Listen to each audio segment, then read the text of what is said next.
본문 말씀 사무엘하서 7장 18절에서 20절입니다. 18절입니다. 다윗 왕이 여호와 앞에 들어가 앉아서 이르되 주 여호와여 나는 누구하며 내 집은 무엇이기에 나를 여기까지 이르게 하셨나이까. 주 여호와여 주께서 이것을 오히려 적게 여기시고 또 종의 집에 있을 먼 장래 일까지도 말씀하셨나이다. 주 여호와여 이것이 사람의 법이니이다. 주 여호와는 주의 종을 아시오니 다윗이 다시 주께 무슨 말씀을 하오리까. 주의 말씀으로 말미암아 주의 뜻대로 이 모든 큰 일을 행하게 하사 주의 종에게 알게 하셨나이다.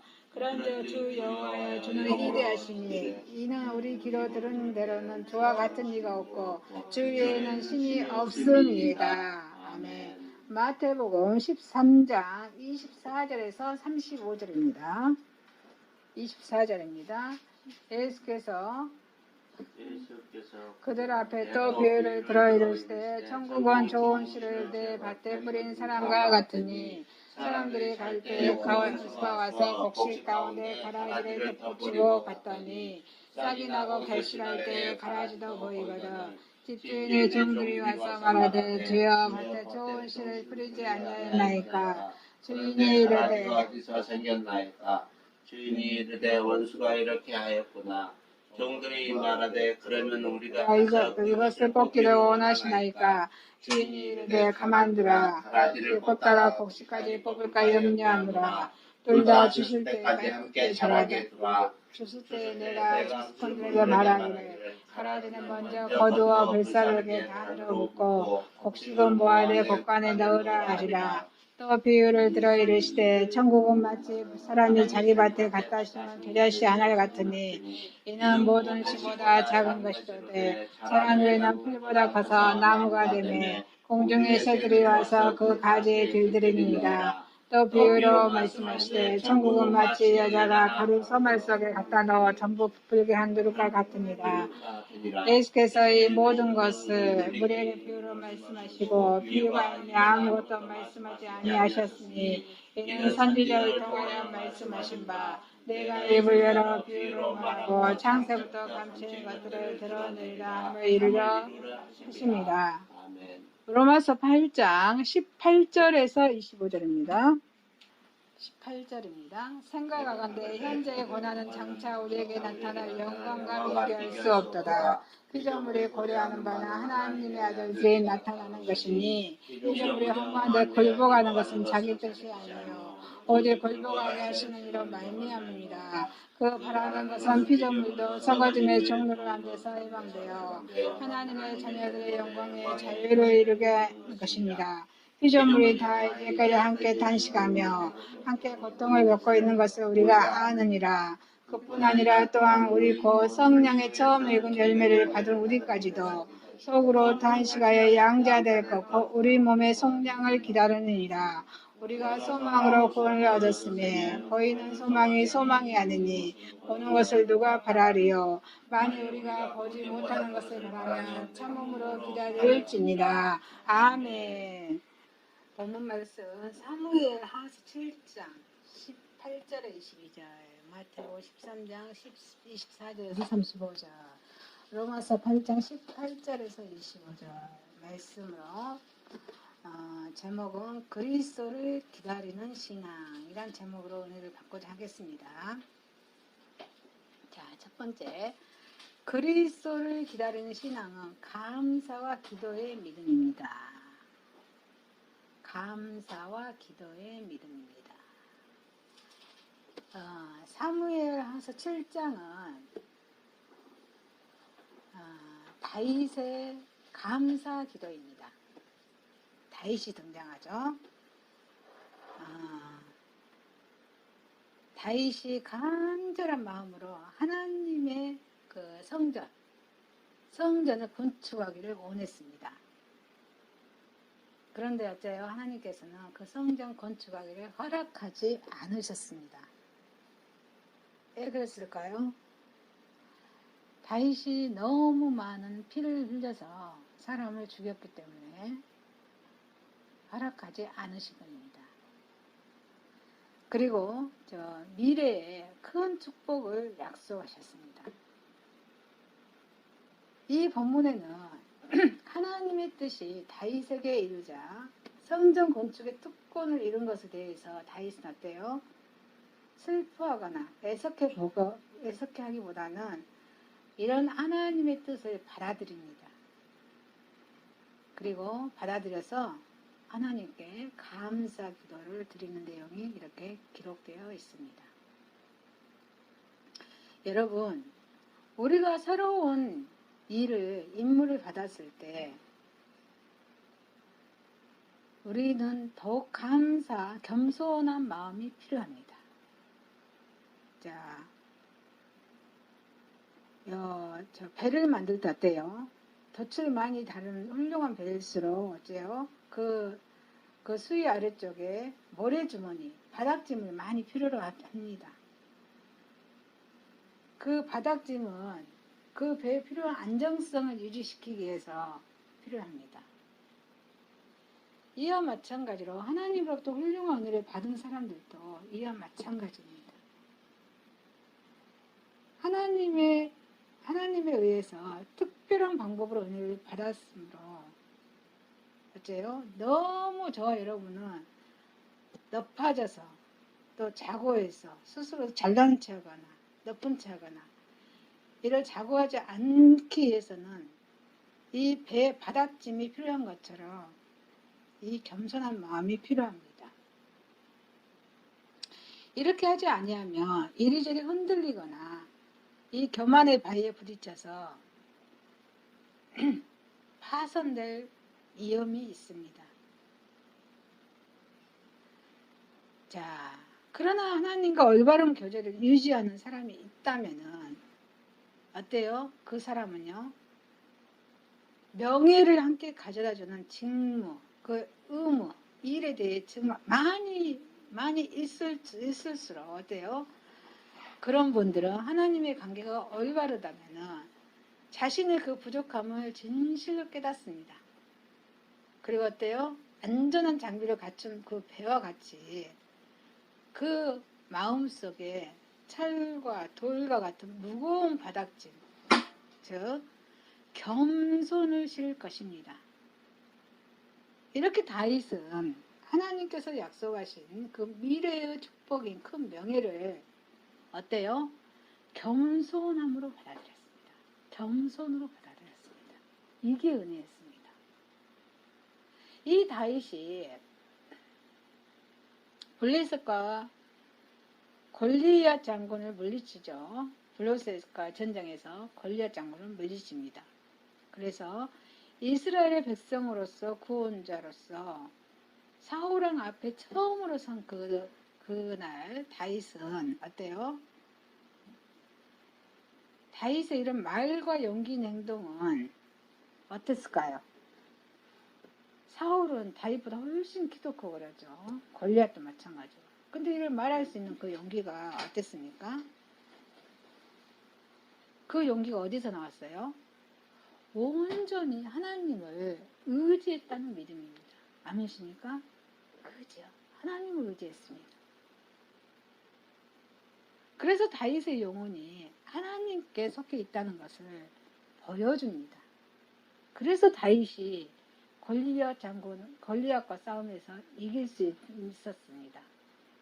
그리고 사울왕이 어때요? 다윗을 수없이 많이 죽이려고 했었죠. 그런 위험을 다 이겨낼 수 있었던 것이 하나님을 의지했기 때문이고, 또 하나님의 그 다윗의 영혼이 하나님에 속해 있었기 때문에 승리할 수 있었던 것입니다. 이러한 태도는 자신을 스스로 올바르게 평가하는 사람들에서 찾아볼 수 있습니다.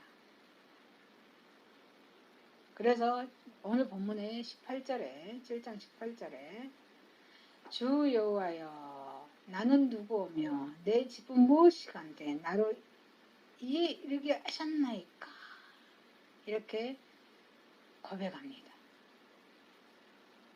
다윗은 자기와 자기 집이 아무것도 아닌데 하나님께서 자기를 이스라엘 왕이 앉게 하십니다. 이스라엘 두 번째 왕이죠. 다윗은 목동이었어요. 목자였어요. 양을 기르는 목자입니다. 이새의 아들로서 마지막 번째 아들이잖아요.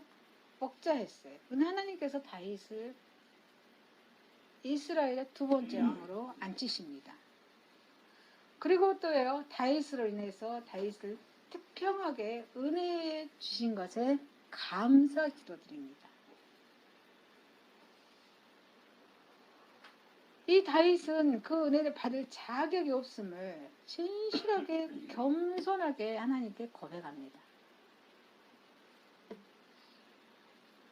여러분, 믿음이요.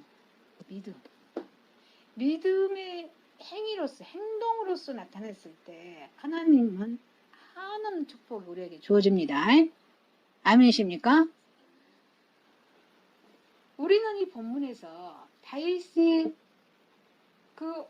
그때까지 왕으로서의 삶을 돌이켜볼 때, 다윗의 그 왕으로 삶을 돌이켜볼 때, 다윗의 생애 어느 기간에서도 그가 하나님의 다른 신을 의지한 흔적은 아무도 없습니다. 하나님을 잊어버린 것, 망각한 면도 없습니다. 그래서 시편 27편 1절에 여호와는 나의 빛이요 나의 구원이시요 내가 누구를 두려워하리요.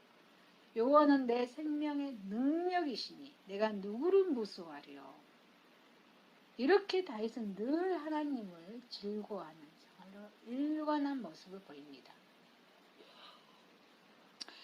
이 다윗에게 주신 하나님의 언약은 단지 위대하고 힘 있는 왕이 아니라 더 강하고 영원한 왕국의 선조가 될 것이라는 내용이었습니다. 자, 영원한 왕국이라는 것은 무엇일까요? 자, 다윗의 집에 영원한 통치를 의미합니다. 다윗의 집의 다윗의 후손에서 누가 나와요? 예수 그리스도가 탄생할 것이라고 예언합니다. 그래서 그리스도로 인해서 궁극적으로 하나님 나라가 이루어질 것을 의미합니다. 다윗이 이토록 훌륭한 언약을 받아들이는 것은 그가 얼마나 하나님을 향한 그 믿음을 신중하게 실천했는지 알 수 있습니다.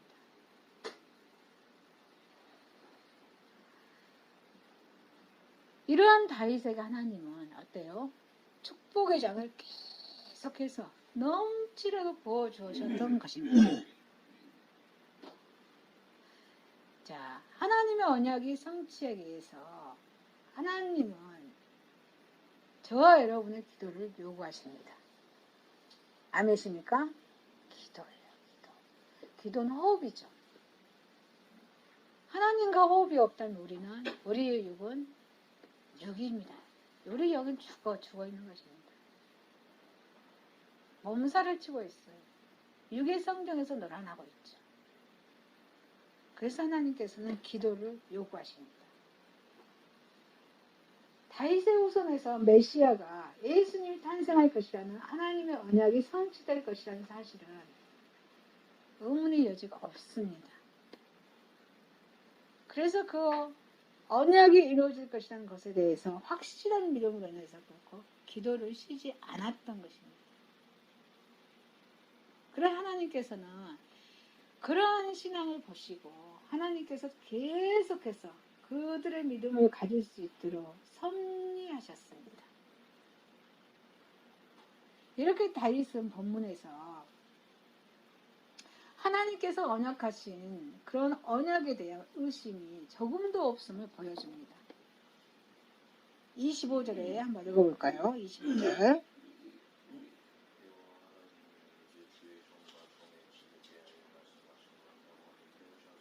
그래요.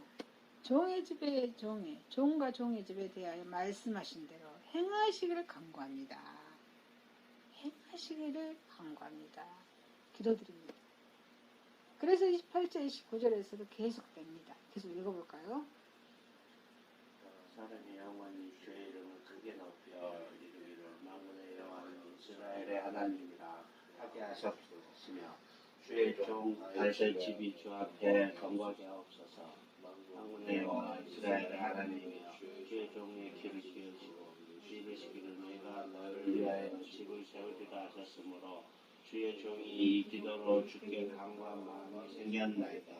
주 여호와여 주 하나님이시며 주의 말씀들이 참되시니 주께서 이 종을 주의 종에게 말씀하셨사오니 이제 정하건대 종의 집을 주 앞에 영원히 있게 하옵소서. 주 여호와께서 말씀하셨사오니 주의 종의 집이 영원히 복을 받게 하옵소서. 아멘. 이렇게 다윗은 행하기를 계속 간구하며 기도했다는 것입니다. 그리고 또 어때요? 이와 같은 태도로 바벨 포로 생활로부터 회복된 날이 가까워 있을 때 다니엘 선지자에게도 나타납니다. 다니엘은 어때요? 이 포로 생활에서 금식합니다. 그래서 베옷을 입고 죄를 무릅쓰고 기도합니다. 이게 다니엘서 9장 3절의 말씀이었어요. 그리고 에레미야에게도 또 언약하신 70년이 지나면 회복될 것을 믿고 지치지 마옵소서. 나의 하나님의 주 자신에 대하여 하시옵소서. 이렇게 에레미야도 기도 부르짖습니다. 이것은 그 하나님의 언약에 대한 믿음의 부족 때문이 아니고 오히려 어때요? 매우 강한 믿음의 호소였다는 것입니다. 또 이것은 우리 예수님 오신 신약 성경에도 바울에게서 나타납니다. 로마서 10장 1절에 형제들아 내 마음에 오원하는 바와 하나님께 구하는 바는 이스라엘을 이함이니 곧 그들로 구원을 받게 함이라. 이렇게 바울은 모든 이스라엘 온 세계의 하나님의 택한 백성이 구원될 것이라는 그때 확실한 그 구원될 것이라는 것이 확신하였던 것입니다. 믿음의 확신이 있었어요. 하나님께서 구원하실 것이다 라는 확신이 있습니다. 그래서 하나님의 약속과 기도는 하나님의 섭리에 있어서 서로 떨어질 수가 없습니다. 변하지 않는 불변의 진리의 말씀입니다.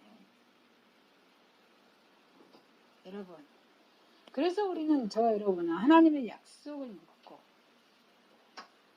그리스도를 기다리는 신앙, 감사와 기도하는 여러분이 되시기를 주님 이름으로 축원합니다.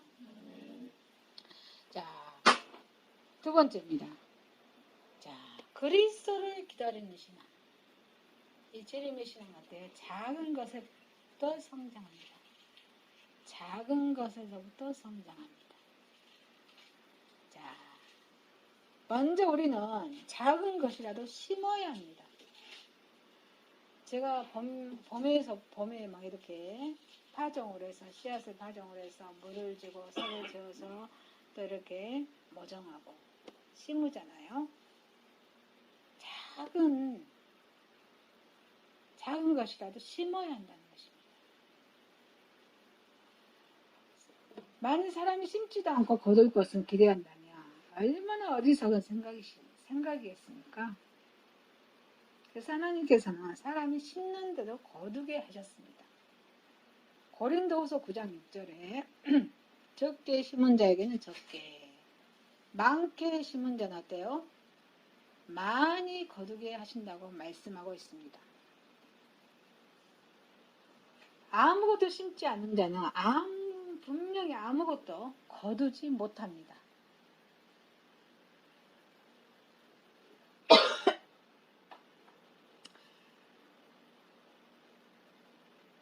위대한 성장을 기대하는 사람은 보잘것이 없더라도 작은 것, 미비한 것일지라도 먼저 심고 보아야 합니다. 이거를 실행해야 합니다. 그것이 가장 확실하고 빠른 성장을 맞이하는 길입니다. 천국도 어때요? 하루아침에 전 세계에 확장된다고 하지 않으셨습니다. 이 마태복음 13장에 말씀 나오고 있죠.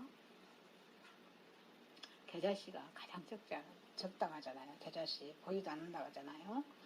이 겨자씨 하나들이 그 출발점은 작고 미미해서 눈에 띄지 않을 정도이지만 이 세계, 온 세계를 점령해 나가고 만다는 사실입니다. 겨자씨만한 믿음이 있으며 라고 말씀하고 있습니다. 작은 일을 소홀히 해서는 안 된다는 것입니다. 겨자씨는 정말 작은 것입니다. 이 겨자씨가 자라면 말을 탄 사람의 머리보다도 높아서 어때요? 새들이 와서 깃들 정도로 크게 자랍니다. 여러분, 그래서 우리는 어때요? 작은 것이라도 결코 소홀히 여겨서는 아니 될 것입니다. 하나님은 작은 일을 소홀히 여기지 않는 자에게 큰 일도 맡기십니다. 25장 21절 말씀 한번 읽어보겠습니다.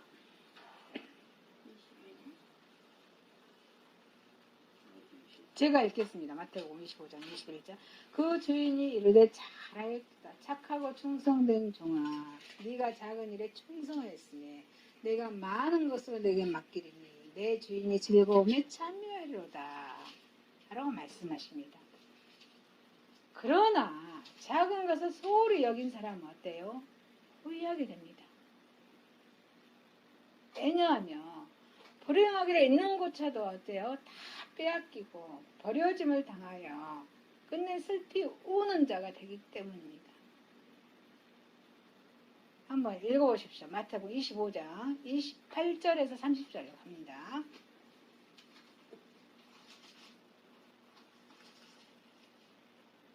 달란트 비유입니다. 시작. 그에게서 그 한 달란트를 빼앗아 10 달란트 가진 자에게 주라.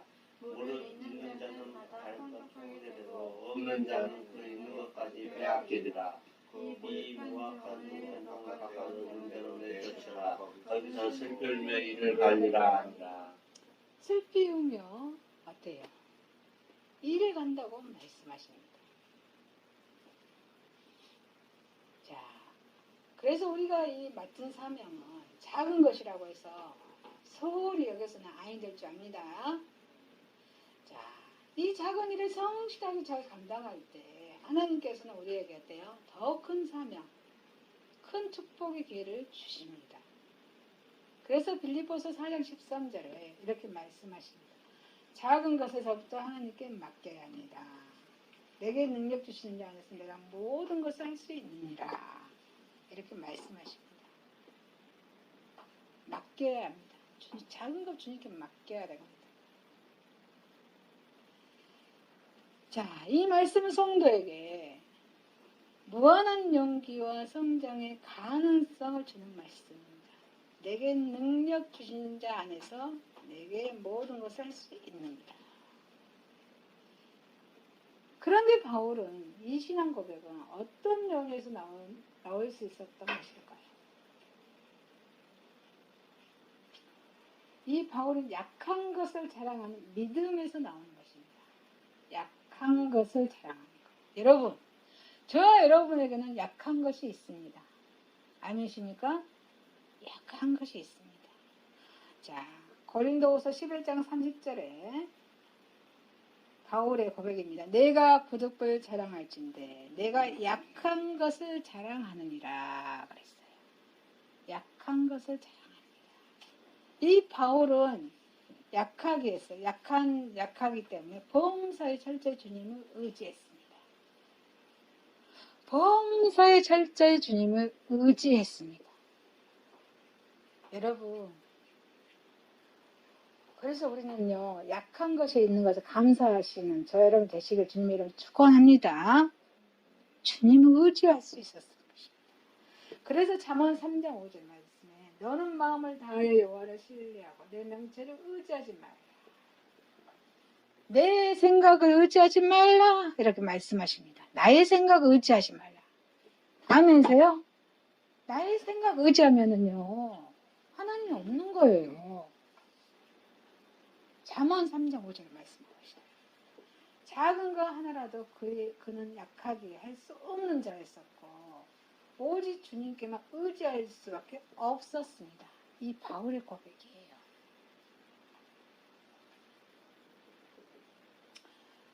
그래서 저 능력 주신 자 안에서 모든 것을 할 수 있는 자니라 라고 고백합니다.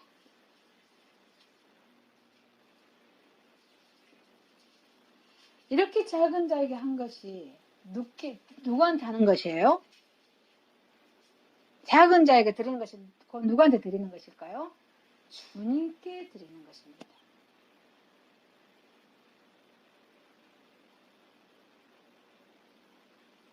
자, 많은 성도들이 마음에 그리는 가장 큰 봉사, 위대한 봉사는 결국 주님께 영광이 되게 하는 일일 것입니다. 그런데 어때요? 많은 사람들은요, 멀리 가서 많은 사람에게 큰 것을 베푸는 것만이 큰 봉사, 위대한 봉사를 하는 것으로 생각합니다. 그러나 결코 그렇지 아니합니다. 한 생명의 가치는 천하보다 큽니다. 가까이에서, 내 가까이에서, 그리고 지극히 작은 자에게 한 것이 주님께 영광이 되는 뜻깊은 봉사가 돼요. 위대한 봉사인 것을 알아야 됩니다. 여러분, 내 가까이 있는 것, 지극히 작은 자가 누구입니까? 바로 여러분 옆에 있습니다. 그래서 마태복음 25장 34절에서 36절, 40절 말씀 보니까 내가 진실로 너에게 이르노니 너희가 여기 내 형제 중에 지극히 작은 자 하나에게 한 것이 곧 누구에게 했다? 나에게 한 것입니다. 주님께 한 것이다 라고 말씀하십니다. 그래서 우리는 스스로 작은 자임을 늘 고백해야 될 줄 알아야 한다는 것입니다. 이것이 어때요? 작은 것이 바로 겸손을 상징합니다. 겸손입니다. 겸손. 큰 자인 줄 착각하는 마음의 교만은 멸망의 선봉이 됩니다. 잠언 18장 12절 말씀에 사람의 마음의 교만은 멸망의 선봉이요 또 겸손은 정기의 길잡이니라 라고 말씀해 주십니다. 하나님은 교만한 자의 집을 허물어뜨리십니다.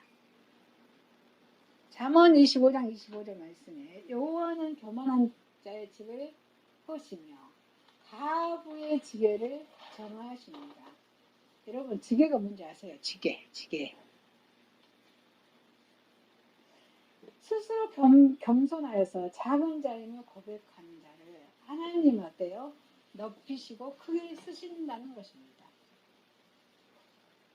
그래서 이 솔로몬은 하나님 앞에서 이스라엘 세 번째 왕이 누구죠? 솔로몬입니다. 솔로몬 하나님 앞에서 열왕기상 3장 7절 말씀에 좋은 아이라 출입할 줄을 알지 못하고 나의 하나님 여호와 주께서 종으로 종의 다윗의 아버지 다윗을 대신하여 왕이 되게 하셨사오니 종은 작은 아이라 출입할 줄을 알지 못하고 작은 아이라고 했습니다. 이렇게 겸손했어요. 작은 자임을 고백한 것을 누가 마음에 들었을까요? 하나님이 마음에 들어 하셨어요. 그래서 마음에 들어 하셔서 열왕기상 3장 10절에 마음에 들어 하셔서 솔로몬이 이것을 구하며 그 말씀이 제 마음에 든지라. 이렇게 작은 자임을 고백하니까 하나님께서 솔로몬을 마음에 합당하다고 드셨어요. 그러니까 어떤 축복을 내려줄까요? 자, 3장 13절에 열왕기상 3장 13절에 이렇게 축복하십니다. 네가 구하지 아니한 부귀와 영광도 내게 주노니 내 평생의 왕들 중에 너와 같은 자 없을 것이라 라고 축복해 주십니다. 솔로몬이 구하지 아니한 것까지도 주신다고 말씀하십니다. 어떻게 했을 때요?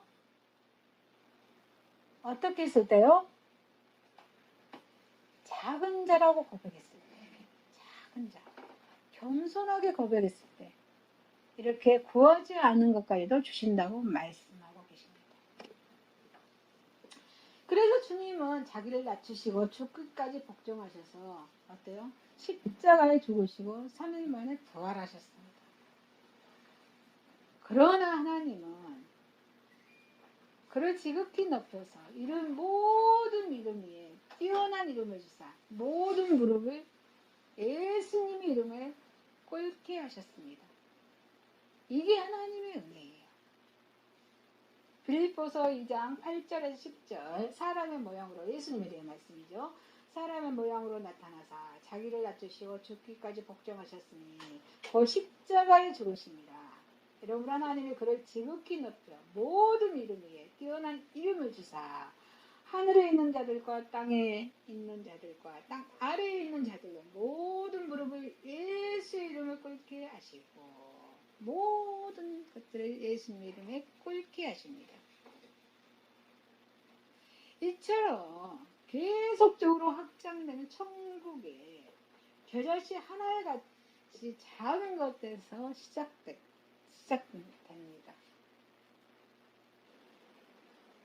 여러분, 그래서 우리는 그리스도를 기다리는 신앙 어때요? 작은 것에서부터 성장되어지면 잊어버리는 일이 없도록 저 여러분은 이렇게 작은 것에서 성장되어짐을 잊지 않는 저 여러분 되시기를 주님의 이름으로 축원드립니다. 자, 세 번째입니다. 그리스도를 기다리는 신앙은 영원한 생명의 약속이 주어집니다. 영생입니다. 영생. 이렇게 주님은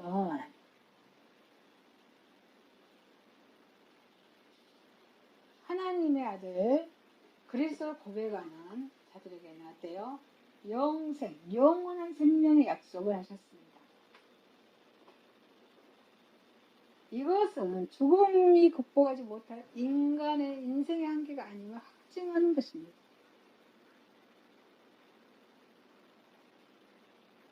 죽음은 범죄로 말미암아 주어진 형벌이지만 그리스도의 피로 죄 사함을 받아들인 자에게는 어때요? 죽음은 면제가 됩니다. 여러분, 우리는 한 번 육은 무덤으로 가잖아요. 영도 죽으면 영벌에 가잖아요. 영벌이 면제가 된다는 것입니다. 그래서 요한복음 11장 25절 말씀에 죽어도 살고 살아서 믿는 자는 죽지 않는 특권을 신자들에게 줍니다. 죽어도 살고 살아서 믿는 자는 죽지 않는다. 주님이 약속하신 영원한 생명은 영혼만의 구원을 의미하지 않습니다. 자, 영생, 영원히 사는 육체와 영혼이 완전히 새로워져서 죽음을 넘어선 영원한 삶 속으로 들어가는 것입니다. 영원한 삶 속으로 들어가는 것입니다. 이렇게 예수님의 놀라운 축복이 저와 여러분에게 이미 임하였다고 말씀하십니다. 아멘이십니까? 그리고 또 영원한 또 장차 주님이 심판의 주로 재림하시는 그때에 또 현실로 이루어지리라고 또 약속하십니다.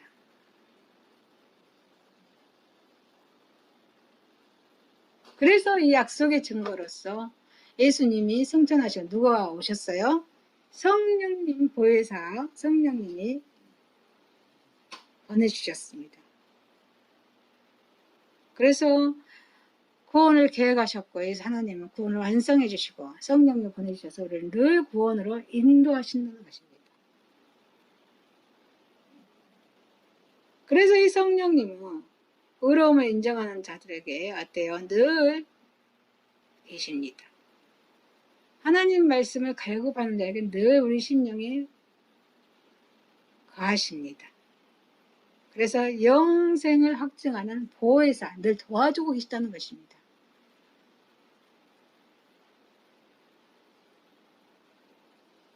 그래서 어때요? 우리 저 여러분 성령을 받음으로써 보장된 미래를 소망하면서 하나님의 신실하신 은혜를 늘 생각하게 됩니다. 이게 은혜입니다. 이게 은혜예요. 이게 은혜예요. 그래서 또 어때요? 구원받는 자로서 은혜에 합당한 삶을 살기 위해서 우리는 늘 힘을 얻게 됩니다. 말씀을 힘을 공급하게 되죠.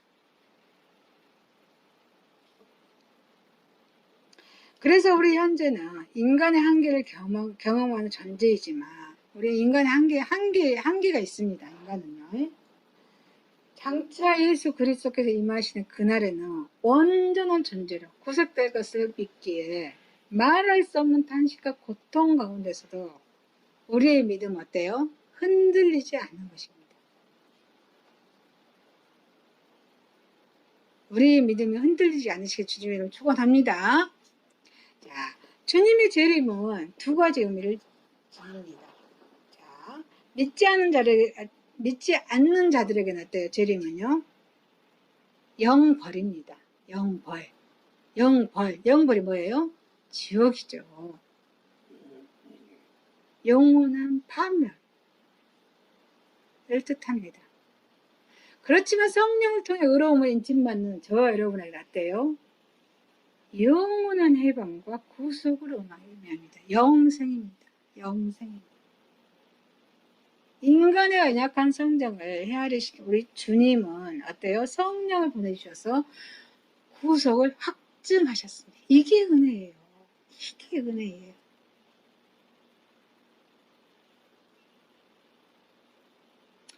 그러나 이것은 어때요? 성령이 처음 열은 열매일 뿐 구속 자체를 의미하는 것은 아닙니다. 자, 예수님 그리스도께서 재림하시는 날에는 인간은 하나님의 자녀로서 온전한 생명 얻게 되는 것입니다. 온전한 생명 얻게 되는 것입니다. 그날이 이르기까지 우리 육정과 우리 육체와 성령의 갈등은 계속됩니다. 그래서 갈라디아서 5장 16절 17절 말씀에 자, 내가 이르노니 너희는 성령을 따라 행하라. 그리하면 육체의 욕심이 이루지 아니하리라. 육체의 소욕은 성령을 거스리고 성령은 육체를 거스르나니 이 둘이 서로 대적함으로 너희가 원하는 것을 하지 못하게 하려 함이니라.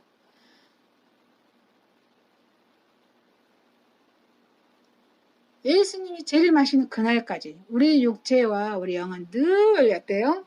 갈등은 계속된다는 것입니다. 그래서 저와 여러분은 어때요? 번뇌와 탄식 가운데서도 그리스도 재림을 애타게 기다리는 믿음이 있어야 될 줄 믿습니다. 그래서 신앙의 신실함을 지키기 위해서 끝까지 몸부리치며 그리스도를 기다리는 자는 기쁨으로 주를 맞이하고 주님의 자녀로서 어때요? 영생에 들어가는 특권을 누리게 되는 것입니다. 그리스도를 기다리는 신앙은 영원한 생명의 약속이 주어짐을 아는 저와 여러분이 되시기를 주님의 이름으로 축원합니다. 말씀을 마치겠습니다. 자, 그리스도를 기다리는 신앙은 감사와 기도의 뭐예요? 믿음입니다. 자, 그리스도를 기다리는 신앙은 작은 것에서부터 성장합니다. 그리스도를 기다리는 신앙은 영원한 영생의 약속이 생명의 약속이 주어집니다. 기도하겠습니다. 그리스도를 기다리는 신앙은 감사 기도의 믿음이고 작은 것에서부터 성장하고 영생의 약속이 주어짐을 주님 말씀하셨습니다. 그리스도를 기다리는 신앙으로 승리하게 하여 주옵소서. 예수님의 이름으로 기도드리옵나이다. 아멘.